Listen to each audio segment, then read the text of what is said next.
Hey everyone, thanks so much for joining us again on this podcast. Today I have a really exciting guest, Mike Dehaan. He's out of the Spokane, Washington. He's been a real estate investor for a while. Super smart guy. I'm really excited for you guys to listen to him. His background's in corporate engineering.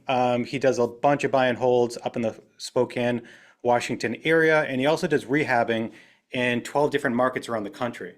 So he's built like a amazing business, and I'm really excited to dig in to see kind of how it all got started and how direct to seller has helped his business grow in the past year. So with that, Mike, thanks so much for coming on to the podcast. I really appreciate it. Yeah, absolutely, Justin. Thanks for having me. Great. So let's just give a little bit of background, a little bit more detailed background about yourself, even prior to real estate, for the people that don't know who you are, and just how you got into real estate. Like what really triggered you to do something on your own? Sure. So I had a traditional upbringing, didn't come from like a real estate family or anything. My parents have bought basically two houses in their life, one of which was before I was born. That's the house that I grew up in. So I knew very little about the real estate process when I got into this business. I was born in the 90s, so I grew up through like the go to college, get a corporate sort of job expectation. So that's what I did. Started school 2009, right after the recession. Opportunities were low. And so I went into engineering because I knew I'd be able to get a job in that when I graduated. I didn't like engineering, but I wanted to have some stability because that's what we valued at the time. And so graduated, had a couple of different corporate engineering jobs over the years. I worked at Boeing, worked at a couple other places. And after 5 years of that, I decided that I hated engineering, so I quit. Spent a couple years working at a gym, driving for Uber, like doing random odd jobs on Facebook. And in that period of time, I started learning about real estate mostly because it was in every single, business book and wealth building book that I was reading, just trying to figure out what I wanted to do. And so at that point, I started flipping houses. I liquidated my old corporate 401k and used that as kind of like my seed money, I guess, to get started. I was partnering with local people that I met at meetups that had a little bit more expertise and a little bit more money to help get through projects. And then after doing that for a couple of years, I got tired of having to wait for realtors or paying wholesalers large fees and decided to go direct seller myself. And so I started that officially in, I guess it was late 2019, which was about 2 years after I left my engineering job and had been dabbling with doing flips and stuff, sort of the more traditional way. Great. Man, that is really unique that you quit your job, right? And then spend some time off to figure out like what you wanted to do. Yeah. Um, I think that's pretty amazing. I don't think everybody can do that, right? Because they don't have the capital and, if they have a family and stuff like that. But man, that's pretty amazing because I mean, we spend most of our lives working in business, and why spend it in a place that you're not happy with? For So I sure. really commend you for doing that. That must have been pretty nerve-wracking. I know you were on the younger side, but that nevertheless very nerve-wracking to quit your job that you went to school for Yeah. to figure out like what you are super passionate about. Yeah, I mean, and we made some sacrifices. So when I did that, I was 28, so I wasn't like young. People that I knew had kids, and we definitely were in that realm that we could have if we'd chosen to do that earlier, right? But I mean, my household income got axed by like 80% when we made that Uh, change. So I was making, low six figures as a corporate engineer. My wife is a graphic designer and was making not a lot of money. I think she was making like 45 grand. The benefit that I did have was in the years before leaving, I'd gotten really into like the kind of the financial independence movement, but doing it the way that most people do, where I'm like, I'm going to save as much money and invest as much money as possible. mhm. In the previous 4 years since I'd started that, I did the first year of engineering where all college kids do, where I'm like, I got money, I'm gonna go buy a bunch of dumb stuff. Right. But after I got over that, I got into, live financially responsible, invest a bunch of money. And so when I left, I had, 100 and something $1,000 in my corporate 401k. I had a decent savings, and we had gotten comfortable living frugally so we could live on my wife's 4 grand a month that she was making. And we sacrificed a lot of like, I don't know, fun stuff that we did, but it really Yeah. wasn't that big of a deal at the end of the day. Oh, I do want to go over one thing that because I think this is lost in when you have a spouse or significant other is how important was your wife's supporting you in your vision and your goal of what you wanted to do. How impactful was that to get to where you are today? It was massive. I mean, like if I hadn't had her support, we wouldn't have been able to take the leap because, when you have a marriage, it's a partnership, right? And she had to be willing to make the same sacrifices that I was. If it was something where I decided that, well, I don't want to go out to dinner anymore or do all these random luxuries or like go on vacation over the foreseeable future, and she did want to do those things, it wouldn't have worked out, Yeah, right. right? And so I was very fortunate with that. Um, I mean, it's funny. I was so unhappy. It was easy for her to support me. So as she said, like, I literally remember that when I quit, I was driving to work one day and it was one of those days where like I was just in such a bad spot that I was like three-quarters of the way to work and didn't even realize the radio wasn't on. I was just driving in like dead silence, just zoned Yeah. out. And, I was just going and I called my wife and I was like, I think I need to quit my job. And she was like, "What are you going to do?" And I said, "I don't know." And she said, "Well, will you be happier?" And I was like, "I think so." And she said, Wow. "Okay, well, you do what you got to do." And I went in and I quit that day. That's Um, amazing. yeah. And, Wow. What a I, question that she asked you. Will you be happier? yeah, and it's funny, even like thinking back on that, I kind of get like a little bit emotional because it was such like I don't know, like knowing that somebody has your back like that means a lot. And I realize that I'm Yeah. very fortunate to have a spouse that's like that. Um, but I mean, once that was said, it was go time. And honestly, the hardest conversation was with my parents because they expectation for my entire life up to that point was to go to school, get this corporate Hmm. job, have kind of this, you know, lifestyle of like security that they valued, especially my Yeah. parents are a little bit older. They're both baby boomers, right? And so security means a lot to them.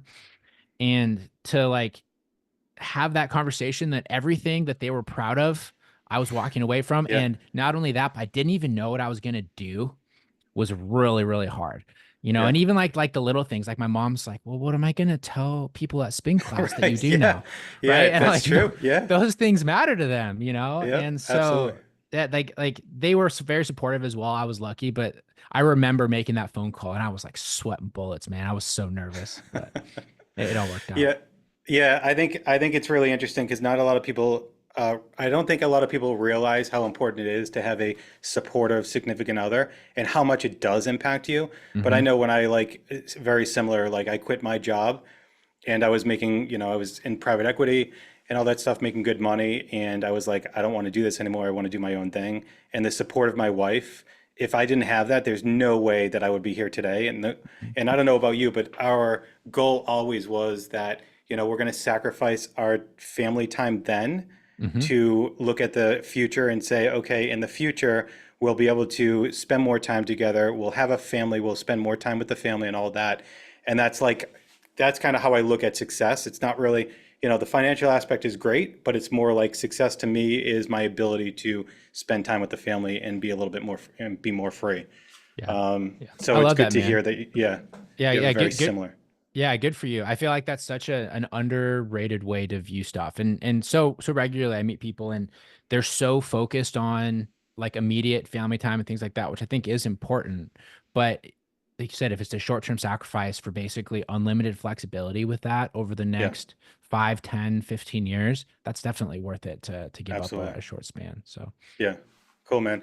Okay, so you got into real estate, right? And you said you started to work with other investors to learn from them. So tell us a little bit about that because I love that, and that's always what I recommend to people when they start mhm. out. If you're starting out, don't learn it by yourself. Like partner with other people, help them out, find the deal, whatever it is, and then work with them through the rehab to learn from them.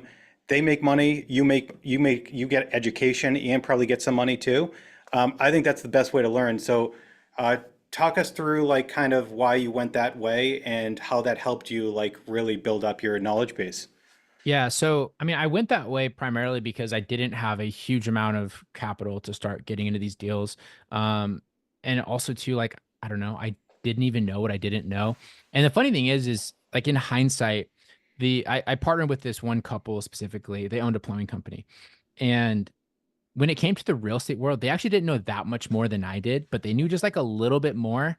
And they were, I would say, ignorant enough to partner with a complete newbie. And it all worked out well. Yeah. right? But going through that, it gave me a little bit of, I would say, like financial security. So I wasn't overextending on those first deals, which is a big reason that a lot of people never start, is they're worried Hmm. about like, putting themselves in a really bad spot if things go sideways.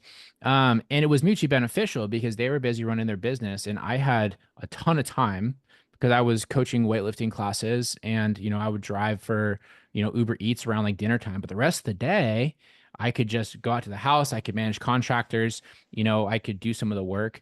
And mind you, I hadn't done any rehab work at this point at all. Like me and my wife, we would go work on these properties and we'd be like watching YouTube videos about like how to install flooring. And we just Yeah. would figure it out. And like, our partners would organize getting all the materials there. They would pay for it. They would get it all shipped there from Home Depot. And my wife and I would show up for a weekend and we would lay all the flooring in the house. Right. And that was our part of the bargain, was we had the ability to bring the hustle, which is what they needed, whereas they had the capital, which is what we needed. And ultimately it just worked out just fine.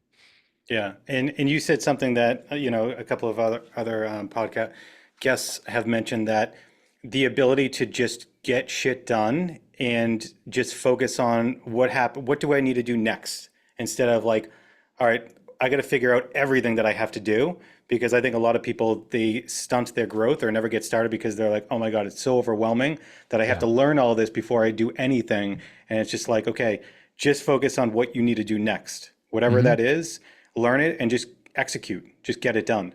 And don't be afraid to make mistakes with stuff, right? Yeah. Which is such like an old cliche, but when it comes to rehabs or and like the very first flip that we did, just as an example, it took us was about 4 months to get in and out of this thing. Our total profit at the end was like 3,800 bucks. Right. If you look at the time spent, I made pennies per hour Yeah. on this deal, but I got such an insane education because we unknowingly made so many mistakes on Yeah. stuff that was easy to not do again. So everything from like comping the property, like we didn't recognize that the comps that we were using when we were looking at our ARV had garages and ours did not. Right. That knocked Yeah. $12,000 off the Right. value of the house right away. That was just us being ignorant, to things like, oh, this was an REO property that had been vacant. That's fine. We're gonna buying it in February. We'll just go and turn on the water. Of course, what happened? All the pipes burst. And Yeah. so that was a $16,000 expense that we had to come up with to replace all the pipes in the house. But because we bought well and it was at a discount, we were able to weather with that and deal with that. Okay. Hmm. And there's just so many other examples of that throughout the project, which sucked. And at the time, like I was having sleepless nights and all those other sort of things, but that's where growth happens, Yeah. you know? Absolutely. I completely agree. I think a lot of people are afraid to make mistakes. And at the end of the day, you're going to make mistakes. Whether or not you get nervous about it or don't think that you are, you're 100% going to make mistakes. I mean, I still make mistakes today, and I've been doing Mhm. this for, over a decade. So you just learn from them. They're actually the best learning experiences. Mhm. Experiences. So cool. So tell us a little bit.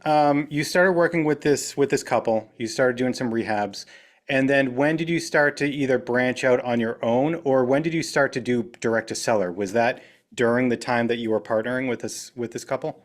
So it was kind of as that was wrapping up. So I my now business partner is my best friend from college. And he kind of like slightly introduced me to real estate before I explored it myself, mostly because when I moved back here to Spokane, I lived out in Seattle for a little bit.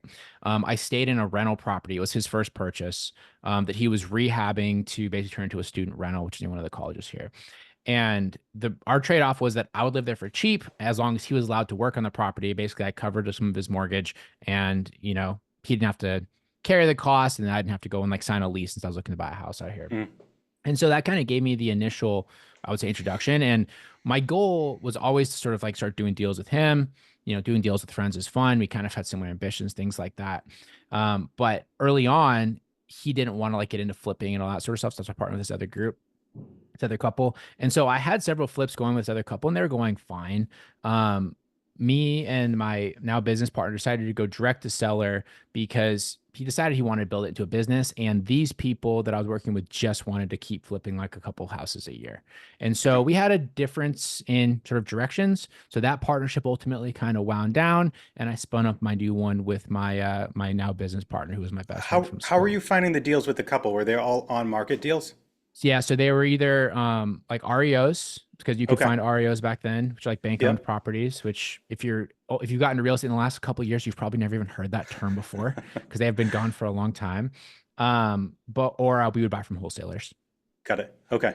Okay, cool. So yeah, you decided, hey, I want to just go direct to seller Mhm. instead of paying the wholesale fees and all that stuff. You're going to get Yep. a better deal, better purchase at a better price. So tell us Yep. on the introduction, like which way did you go? How did you start direct to seller? Mhm. Which marketing channel? Yeah. So I'll say like the main thing that pushed us to go direct to seller two was the last deal that I bought from a wholesaler, and I paid them a $38,000 wholesale fee. And it was Wow. a house that I was expecting to make like 20 grand on. And I was like, I feel like I can Yeah. probably capture that for myself. Yeah. Especially when I met the wholesaler that was doing that. And I'm like, this guy is nothing special, right? He's just like an average dude, but I could definitely do what he's doing. And so when we started, I joined a mastermind. And that sort of like gave me like the initial education and surrounded me with people that were building a similar business, had similar goals. And I started with direct mail right off the bat, mostly because I wanted to like I don't come from a sales background. I'm not really good at like, wheeling and dealing, or I wasn't comfortable doing cold calling, stuff like that. I Mhm. didn't want to do that. And the direct mail, from what I understood from all the, YouTube videos and podcasts and stuff I was starting to listen to and people in the mastermind, was going to bring me more motivated people so I could have higher conversion rate for less phone calls. And so it was a larger like monthly payment that we were investing up front. But if that meant that we were going to be having higher motivated conversations, then that was worth it for us. And Mhm. so literally to start out, we got on PropStream, and we still do this fundamentally, pulled all the niche lists that we could find, bankruptcies, liens, absentee owners, all that sort of stuff, mailed as many of them as we could up to our budget. And we just did that for a while. Um, in that period of time that we started, COVID happened. Things got Oh super well. weird, Yeah. and that was like 2 months in. So we debated on hanging up our boots or continuing to grind through and pushing through that when all of our competitors were stepping on the Wow, that's sidelines. good for you, man. Good Like for you. it honestly Yeah. gave us room to come in and take over the market. And then by the time we got into 2021, we were one of the biggest people in town because everyone else had left. Hmm. Right. And so, it took us 6 months and about $30,000 of marketing spend to get our first deal, of which we made 7,500 bucks, which was a wholesale fee because we were out of capital to buy and we were just looking to wholesale at that point. Yeah. And then we had our first six-figure month, 2 months after that. Wow. That's incredible. So back when COVID started happening, I was telling people because I saw the same thing. A lot of people were Hmm. like, stop, they just stopped marketing. And I knew it was a temporary thing, and I knew that a lot of people were going to stop, and you'd never want to shut your marketing machine off, Hmm. especially in a blip like that, because you lose so much momentum that you've built. And the people that kept on going, which obviously the more experienced people and knew that they have to just push through it, they absolutely dominated. They Hmm. absolutely dominated. Just what you said, and you started out, and now and a couple of years later, you're dominating the market. Hmm. So that's really such an important lesson for people to understand. Of like, hey, there's going to be waves and ups and downs, but you got to just keep on pushing through because there's absolutely going to be opportunities at the end. So cool. So you started marketing. Took you 6 months, $30,000 over the 6 months to start marketing, and that's a great lesson too. Is consistency overrides, I think, anything else when you're marketing. You can send the worst piece of marketing, but if you do it consistently, you're going to get a deal. Hmm. It's where you stop and you're not consistent that you end up wasting the money. So if you stopped like fifth month in, you got nervous, which most people do. I mean, you know this just as well as Oh I yeah. do, talking right to people. They get nervous, like I'm not getting a deal and I'm spending all this money. It's like, okay, you have to push through for 6 months. Like that is kind of the time frame of making sure you're consistent. And you hit that, first deal 6 months. Granted, it didn't return a big return, but 2 months later, you got a six-figure month, Yep. which was amazing. Yeah, and the thing too is you don't just like market for 6 months and like wait for somebody that's like, you know, so desperate they're going to just give you the keys and walk away. But you have to be nurturing those leads. And so the Yeah. deal that we finally closed, that was our first one, okay, it was actually a lead that came in our first batch of mail, right? Which was, 5.5 months earlier. Hmm. Okay. And we had been maintaining that relationship. And the funny thing is, too, is it wasn't even like what people sort of think when they think about motivated. So this guy was a dentist, right? He was a highly, financially successful person. And I remember when he first called in, he said that my house is on the market. I'm not going to sell it to you. I remember having that first phone call. It literally came in like on like the first week that we started getting leads. And I was like, okay, cool. And then, you know, my thought process, which is funny because in hindsight, I always tell this people, I don't know why I sort of like thought ahead, is I was like, well, I'll just watch this property to see if it sells. Hmm. And it didn't sell, it didn't sell, it didn't sell, it didn't sell. And then finally I was like, this property's still listed. So I called him and he was like, I was like, if you want to buy it, he's like, I'm trying to do a reverse 1031 exchange. I need to sell this property in 2 weeks. He's like, can you buy it in the next 2 weeks? And I was like, yeah, absolutely. This is what my price would be. He accepted it. We wholesaled it for $700 and it worked out great. And then going forward over the next few months, we started to see that almost all the deals that we would get would be ones that came in 2 to 3 to 4 months earlier. Yeah. And that's when Yeah. we kind of realized the power of having a consistent marketing process, sending out your mail every single month, regardless of what your immediate pipeline looks like, because the leads that you generate now, the mail that you generate this week is making money for the future you, not for you Yeah. right now. And it's really important to keep that in mind.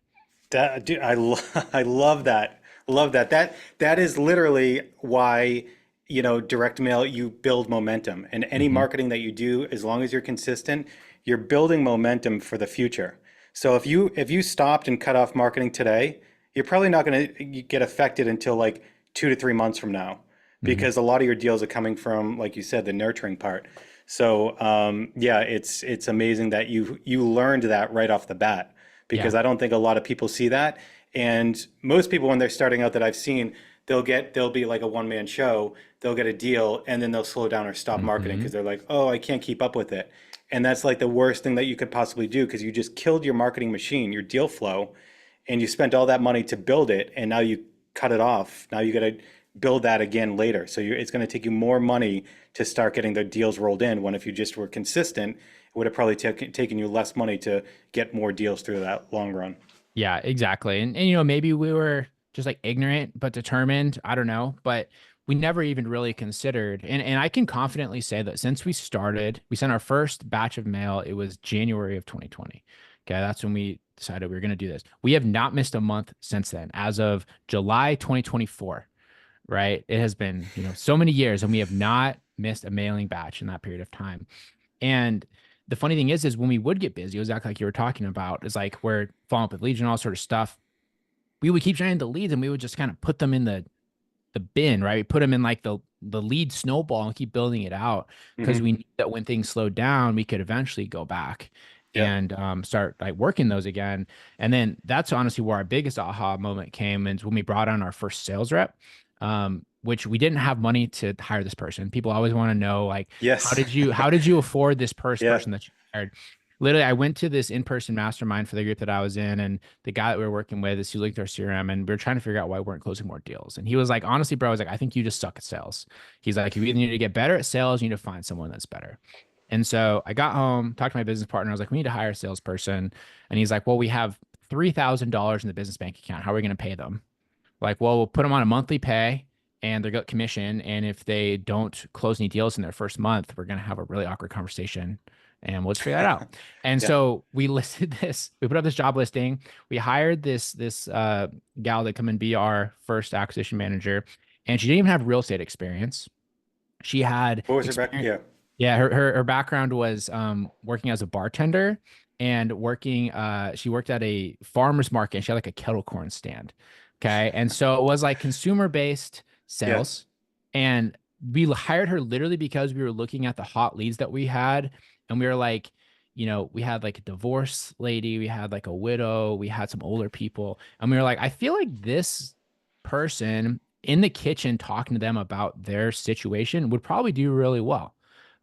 Just fill out the demographic for what we currently had. And so we brought her in, we gave her like free reign of the CRM and said, like, here, start calling these people. She closed got 7 contracts in the first 2 weeks.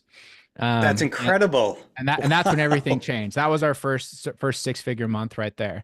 And that's when we started learning about human leverage and also the value of having that lead snowball, because even though we didn't have money to pay that person, we had opportunity, right? And you can pay a salesperson with opportunity, right? If they have the ability to make money, and to generate like a return on them immediately because you Hmm. did the work to build that opportunity for them, you don't need to have like 6 months of reserve to pay that person because they need to be able Yeah. to start working that right off the bat. And so that's what happened.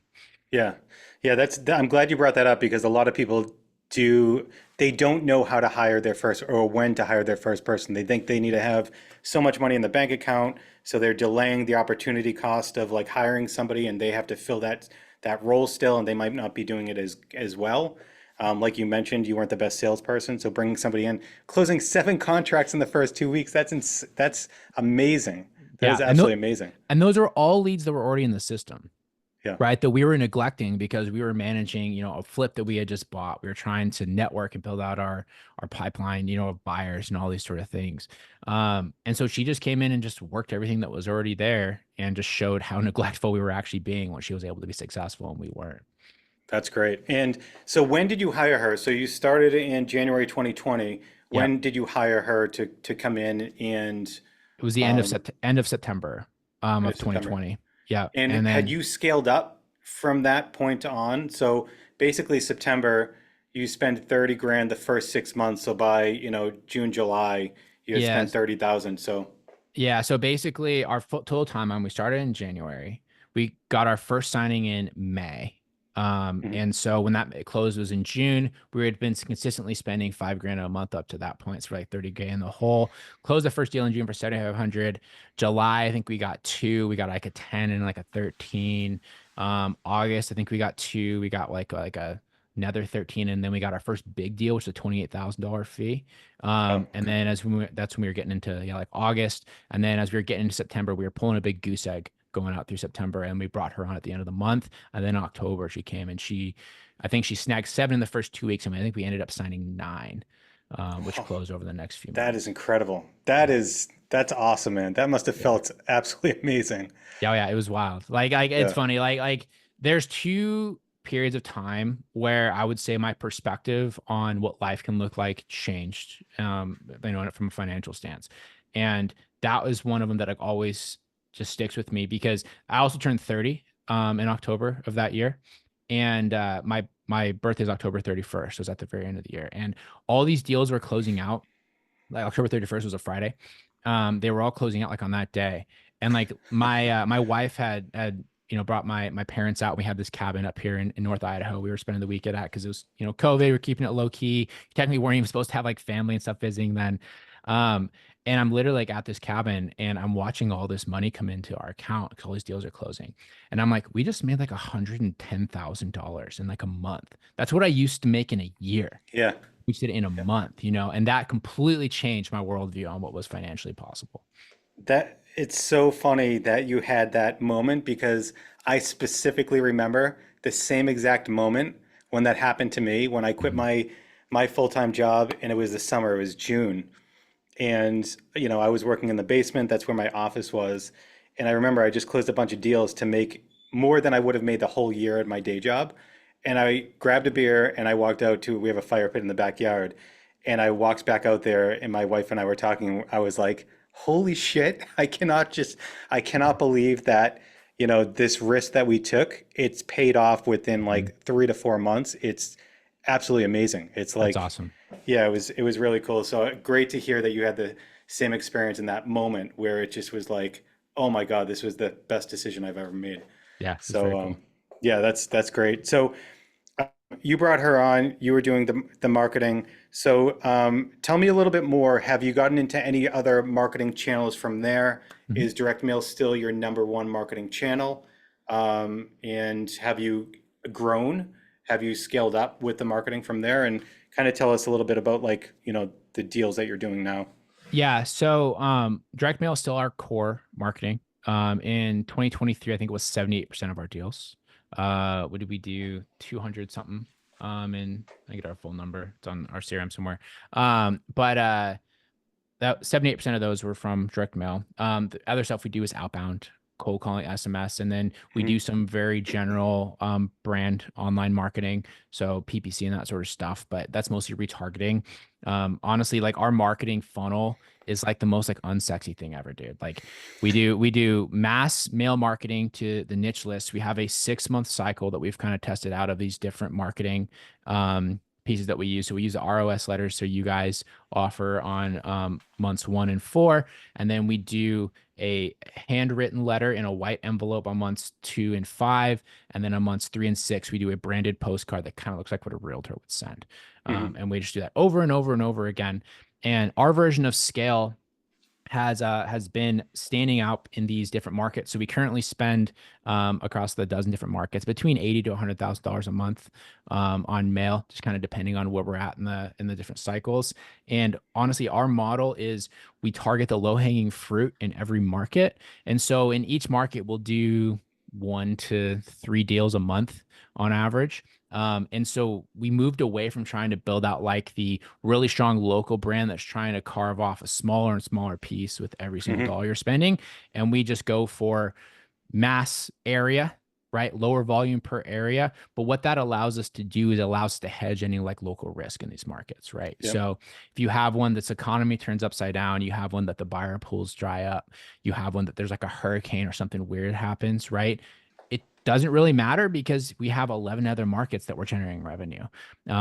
And we chose to go this route because the market that I'm in, Eastern Washington, North Idaho, was one of the hottest markets during the run up in 2021. And we could see the bubble starting to pop. And we were Yeah. like, we just need to get out of here. We need to like figure out how to not rely solely on our local economy. And so we started doing this virtual thing.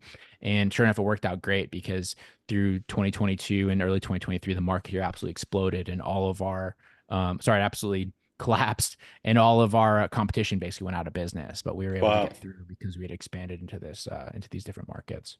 That's amazing. Yeah, so you built up the process and system and the deal making machine in Mhm. your local market and then to expand virtually. So tell us a little bit too about like how you got into virtual because I'm assuming that's a change from like, hey, we can see the property, go to Mhm. it, take a look at it versus, go somewhere else.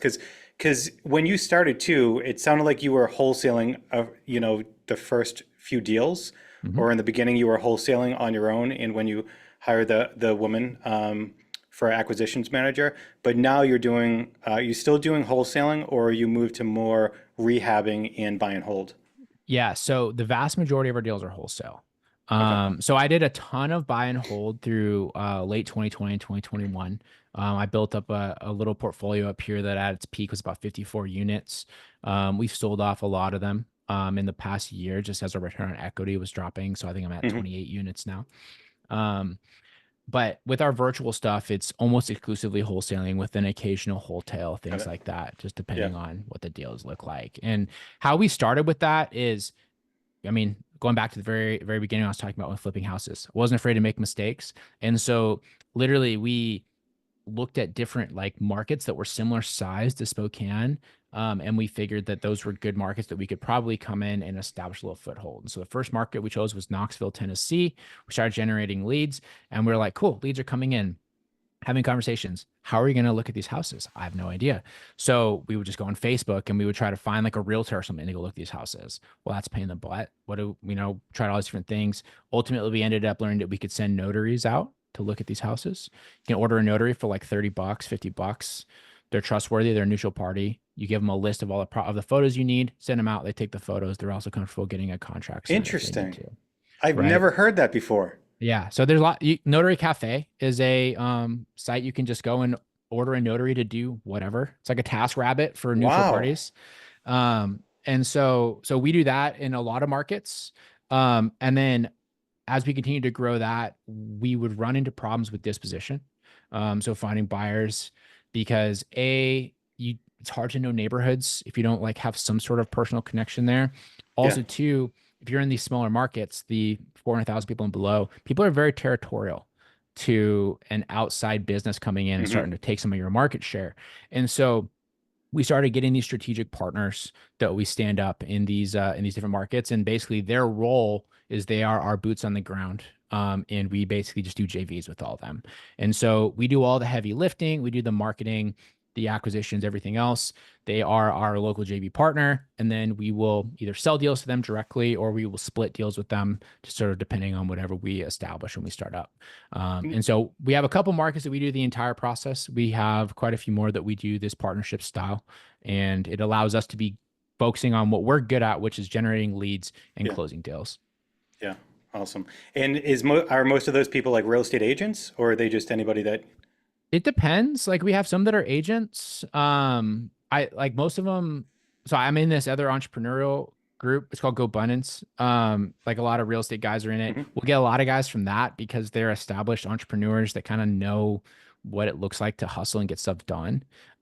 Sometimes they're agents, sometimes they're professional flippers, sometimes they're like a wholesaler. We actually worked with one guy for almost 2 years doing this model. It was great. He had just had a baby, and he's like, he had done hundreds of deals. He'd been around for longer than I had, but he wanted to just not have to do the grindy part anymore and just wanted to like Mhm. essentially outsource that without having a team so he could spend time with his new baby. And so we did this model and it worked out great for a long time until the kid started getting ready to go to school, and then he got back into it on his own again.